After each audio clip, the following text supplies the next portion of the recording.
Welcome to Talking Wildfire with Michael Hill, School of Fire podcast number 8. Today we'll be discussing wildfire safety, and this article was originally written for the Australian The Firefighter Volunteer magazine in 2017.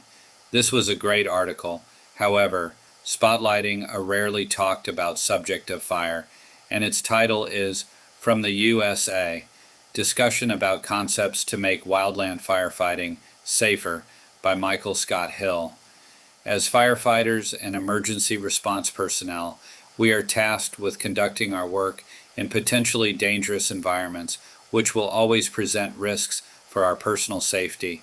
Each season, our fire organizations work on concepts and new ideas to mitigate these dangers.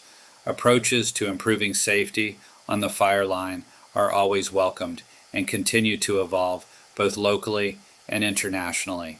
During the recent busy fire season in the United States, our organizations dealt with fires, and additionally, there were also hurricane responses needed. Tragedies occurred, but there were many attempts being made to make our work safer as we all worked to meet the challenges of our various roles across the incident command system. This summer, I was repeatedly exposed to fire management officers attempting to make the firefighting environment safer, utilizing new fire management planning concepts while I was working as part of a number of incident command teams, especially in the Pacific Northwest. These included the concepts of the big box, short-haul extraction capabilities, and the Dutch Creek Protocol. Dialogue about these ideas was ongoing and routinely tossed around as large numbers of multi-agency fire teams found themselves working under very dangerous fire conditions, with resources becoming increasingly stretched as the season went into its peak.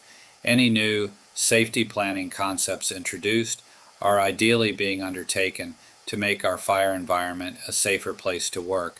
But in this effort, not everything works for all fire environments and conditions in the same way.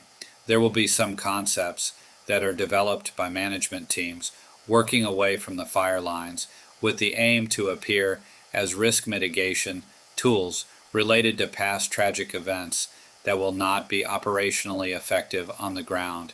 At the end of the day, the politics of safety is unimportant on the fire line. What ultimately matters is, will the new concepts actually help keep us safe? The big box concept. The concept is, instead of going direct into deal with the threat, the ground teams work from potentially much less dangerously exposed positions. The principle is that it's much safer to pull back far away from a fire and to build a larger outside box around it to isolate the threat. The thinking is that it's safer for responding resources to prepare indirect attacks against fires, where they can choose the ground, than inserting people right into fire perimeter, where there is a greater possibility of snags falling, burn accidents, or other associated fire line injuries happening. This concept, from a management planning perspective, appears solid, but from what I've witnessed, when large fires are managed using this big box strategy, this concept in itself can create its own safety situations by not placing personnel in to deal with fires when they are very small and manageable. Instead, when such huge planning boxes are built around fires, additional safety exposures can occur for firefighters across the longer work times needed, which could often have originally been limited and dealt with much shorter shifts. The types of consequential safety exposures that I am making note of being shifted are those from conventional fire line threats to those that aren't as clearly identified, which could be related to the added fatigue of having to work as part of longer drawn-out campaigns that become spread out over much longer periods of time. Examples of these extra hidden safety exposures would be from vehicle accidents, smoke, or the hosts of illnesses that incubate in the larger camps that campaign fires usually require. I'd argue that there are still times when a direct attack, to go in and quickly put a fire out, can be a safer strategy instead of a fire management approach, stating that the big box approach is always to be used as a safety tool. Short-haul extraction capabilities. Another buzzword I heard frequently this season being interjected as a risk mitigation tool in incident safety planning was short-haul extraction capabilities.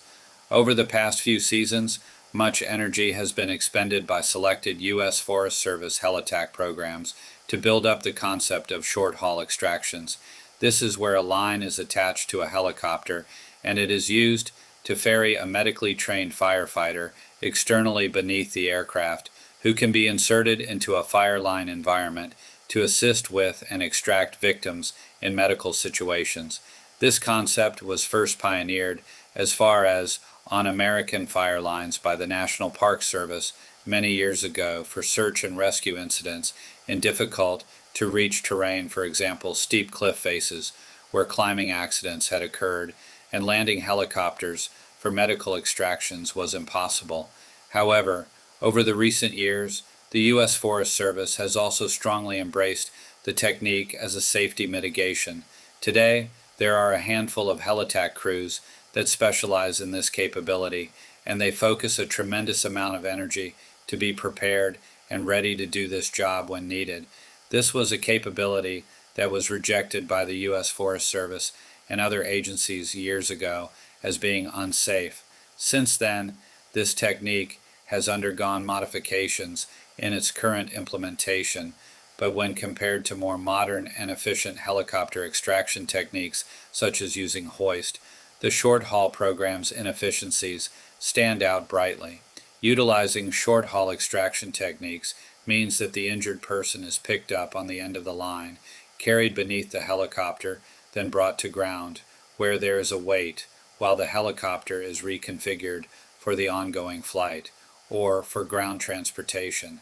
Compared to the idea using a hoist system for emergency extractions, where minutes can mean the difference in life and death, using a hoist system, the injured firefighter is brought up inside the helicopter, stabilized, and immediately taken to a hospital or to rendezvous with a medevac aircraft equipped with advanced life support. For these reasons, I'm surprised to witness so much energy and passion being invested on short haul, a less efficient medical extraction program, when another internationally proven medical and firefighting aviation extraction program exists, Dutch Creek Protocol. The other unique fire management safety program, as related to fire aviation, that I've heard repeatedly mentioned on fires in the Pacific Northwest this season is the Dutch Creek Protocol. Unlike the concepts above, I've seen this planning concept repeatedly being used very successfully as an additional firefighter safety tool. On the Dutch Creek incident in the United States, a firefighter died when he was unable to receive medical care during the first golden hour after his injury, and in response today, where possible, on each divisional-sized segment of a project fire, a helicopter land spot is constructed that can be used as a potential medevac location, thus breaking the fire ground up into strategic locations from where injured personnel can be evacuated at the maximum speed, with the overall goal to be able to get them to advanced emergency medical care within the first important golden hour. The concepts I've discussed above, I believe, are important to share as they have each been created as products of looking into the idea of how to improve all of our safety. They each are attempts at stepping out of the box and mitigating the dangers we all face.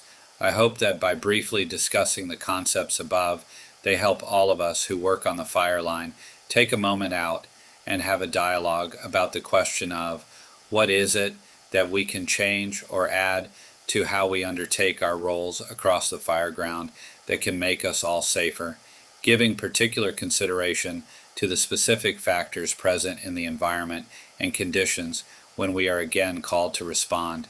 If you have gotten anything out of today's School of Fire podcast, please share this with a friend or work colleague and leave a comment below. Be safe out there. We're doing this for all of you. If you like what we're doing, please give us a thumbs up, hit the subscribe button, and leave a comment below. See you next time.